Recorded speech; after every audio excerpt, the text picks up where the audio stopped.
দেবল, তোমাকে একটা কথা জানানো হয়নি। কি? I am pregnant. হোয়াট? কি বলছো কি তুমি? হ্যাঁ।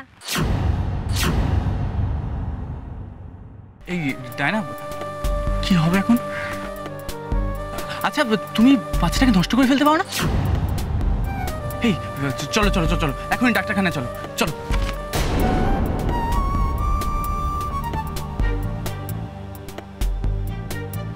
কি হলো? কি হলো? তুমি চাও না অপারেশন করাতে? 5 মাস হয়ে গেছে দেবল, এই স্টেজের অপারেশন হয় না। এখন একমাত্র উপায় বিয়ে। চলো না বিয়ে করে নি। বিয়ে?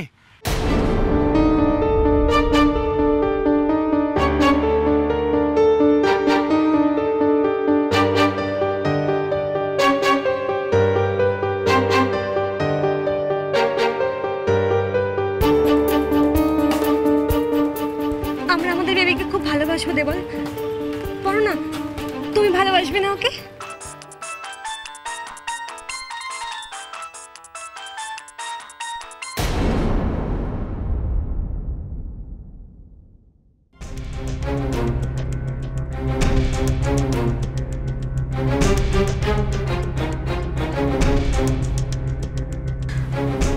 কি বলছে? ফোন ফোন বন্ধ মম। গড, আমি জানতাম এবার যদি ওই ছেলেটা তোকে বিয়ে করতে না চায় তাহলে কি হবে?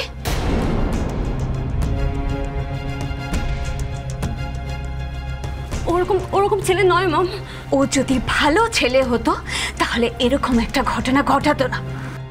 সেদিন ছেলেটার মুখ দেখে বুঝিনি যে ছেলেটা এতটা খারাপ। Please dad, please mom, please please আমাকে দেখে থাকতে দাও প্লিজ। ছি ছি ছি ছি ছি ছি, একে তো নিজের মুখে বাপ মায়ের মুখে চুনকালি মাখিয়েছে, এখন আর বাপ মায়ের মুখে মুখে তর্ক করছে। ধন্যী বন্ধু তোমার বড় বৌমা। এমন মেয়েকে আতুর ঘরে মেরে ফেলা উচিত ছিল। মা, ছেলেটারও বলি হ্যাঁ, এমন ছেলে যে মা পেটে ধরে না সে মার গলায় দড়ি দেওয়া উচিত। কে নিশি, বড় বৌমা এই বাড়িতে এক মুহূর্ত না, চলো মা একবার ডায়নাকে দেখে যাব। এই ধরনের মেয়েদের সঙ্গে মিশো না বড় বৌমা, এদের বাড়ির ঝামেলা এরা নিজেরা মেটাক। একে তো বাড়িতে পৌঁছাতে গিয়ে মেলার সময় চলে গেল। আমার বাড়িতে একটা অনুষ্ঠান, বৌমার সাথ। হ্যাঁ, আমি এই পাপের ছায়া না আমার বাড়ির কারোর উপরে পড়তে দেবো না। এসো চলো এসো।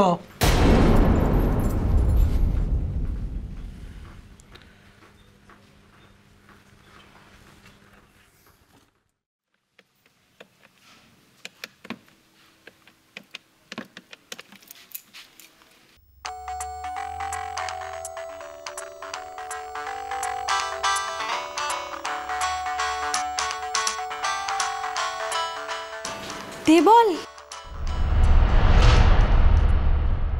ফোনটা ধরো না। হ্যালো। হ্যাঁ বন্টি, শোনা, আমার না তোমায় খুব দরকার গো। এটা তো দেবল নয়। আপনি কে বলছেন? আমার যে ছেলে হবে আমি তার মা বলছি। আজকে না আমার সাধ, তুমি না একটু আমাকে ফিল্ম স্টারদের মতো একটু সাজিয়ে দেবে গো প্লিজ। ও বোন, ও দিদি, বলছি কি চুপ করে আছেন কেন? বলুন না, একটু সাজিয়ে দেবেন। দেবলের বাড়ির কেউ? দেবল তো ফোন ধরছে না, এই সুযোগে বাড়ি গিয়ে দেখা করে আসবো। হ্যালো। হ্যাঁ হ্যাঁ আমি যাব। এক্ষুনি এসো না প্লিজ, ওই 11 নম্বর। চা কেটে গেল, ফোন 11 নম্বরে গিয়ে উঠবে কে জানে। আমাকে যে করেই হোক দেবলের কাছে পৌঁছতে হবে।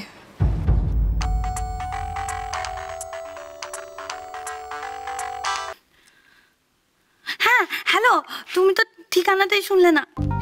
11 নম্বর শান্তিসুধা লেন। হ্যাঁ হ্যাঁ আমি ওকে, আমি আসছি। হ্যাঁ, থ্যাংক ইউ কাকুলি। তোকে করিনা কাপুর হওয়া থেকে কেউ আটকাতে পারবে না।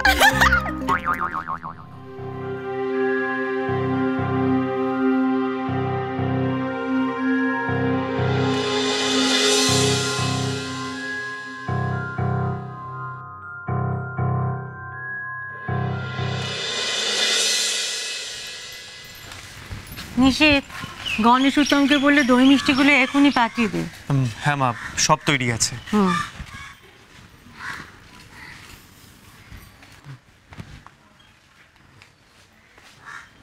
বড় বৌমা, আমার বাড়িতে একটা শুভ অনুষ্ঠান।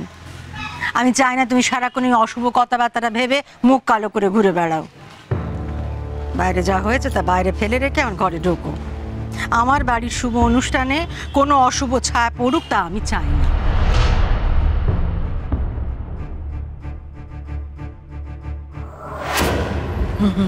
সেনগিন্নি, তাড়াতাড়ি চলে এসো।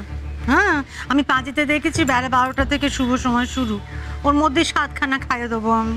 হ্যাঁ, কি কি কিনলে বৌমার জন্য? সে এলেই দেখতে পাবে কোন। আমি তো কোনো কাজই নম নম করে সারি না।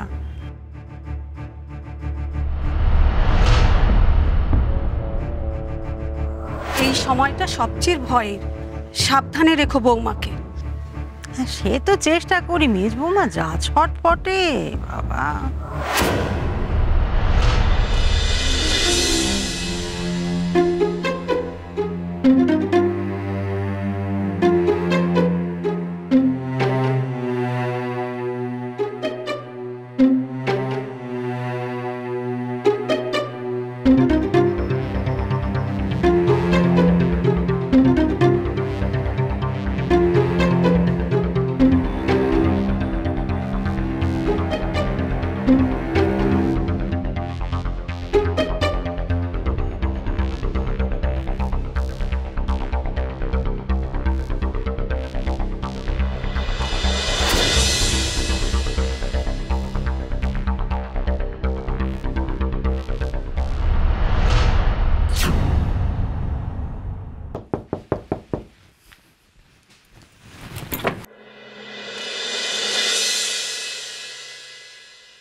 তোমার কি কোনো বোন আছে?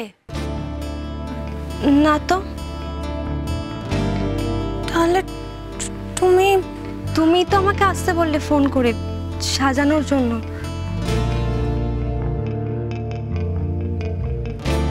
তুমি বুটিশান? হ্যাঁ। হাইপাস, ফোন নম্বর দিল সোমা আর এলো দেবলের প্রেমিকা। বাবারে, না না কাকুলি, তুই এত মাথা কাটাস না, মাথার বেরেনে চাপ পড়বে। এসো এসো এসো এসো।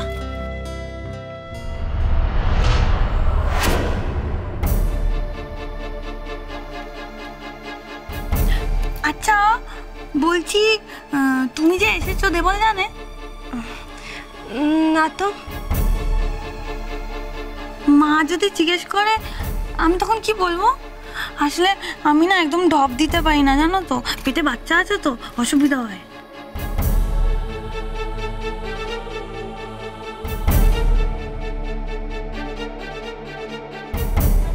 তুমি যদি আমার ফ্রিতে সাজিয়ে দাও তাহলে আমি আর মাকে বলবো। ফ্রিতে?